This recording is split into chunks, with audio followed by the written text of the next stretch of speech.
আজি আবেলি চাহ খাবৰ কাৰণে গিলাচ পিঠা কেইটামান বনাবলৈ লৈছোঁ। এয়া আমাৰ পিঠা মানে মিলত খুন্দি থোৱা পিঠা আছিলে, সেয়েহে অলপ দেৰি আগতে তিয়ালোঁ। বেছি দেৰি আগতে তিওৱা নহ'লে, অলপ আগতে সোনকালে তিয়াব লাগে। চেষ্টাহে কৰিছোঁ দেই, আজি কেনেকুৱা হয় নাজানো, আৰু কোনেও যাতে বেয়াকৈ নকয় দেই।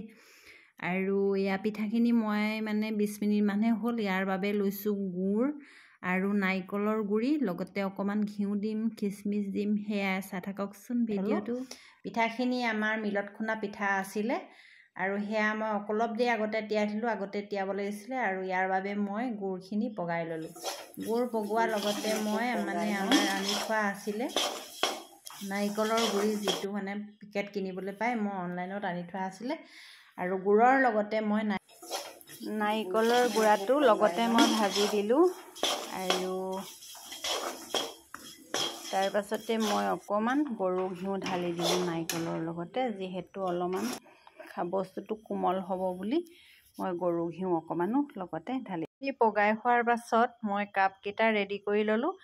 আৰু যিহেতু মই কাপতে লৈছোঁ, আজি প্ৰথম বনাইছোঁ, অকণমান চেষ্টা কৰিছোঁ, আৰু কাপকেইটাতে মই গৰু ঘিউ অকণমান সানি দিলোঁ, আৰু সিজিলে উলিয়াবলৈ সুবিধা হ'ব, সেয়েহে মই সানিলোঁ। আৰু কাপকেইটাতে সমানে সমানে মানে পিঠাখিনি ঢালি দিলোঁ, আৰু তাৰ পাছতে মই পগাই থোৱা গুড়খিনি দুচামুচমান তাৰ ওপৰতে বাকি দিলোঁ।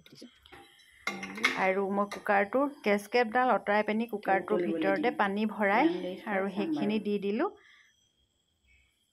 20 মিনিটমানৰ পাছত মই আকৌ উতলাই, আৰু খিচমিচো দিছিলোঁ লগতে দেই, উতলাই চালোঁ যে মানে মোক প্ৰায়ে ৰেডি হ'ল পিঠাটো।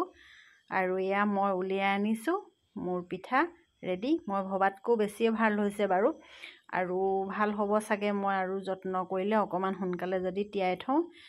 আৰু এনেকৈয়ে মই আজি সন্ধিয়া চাহকাপৰ আয়োজন কৰিলোঁ। আৰু আপোনালোকেও কেতিয়াবা বনাই খাব, আৰু যদি ভিডিঅ'টো চাই ভাল পায় নিশ্চয় লাইক কমেণ্ট কৰিব, আৰু নতুনকৈ অহাখিনিয়ে ফ'ল' কৰিব, আৰু আপোনালোকেও বনাই খাবলৈ চেষ্টা কৰিব। আজিলৈ তেন্তে ৰূপজ্যোতিয়ে ভিডিঅ'টোৰ পৰা বাই বাই।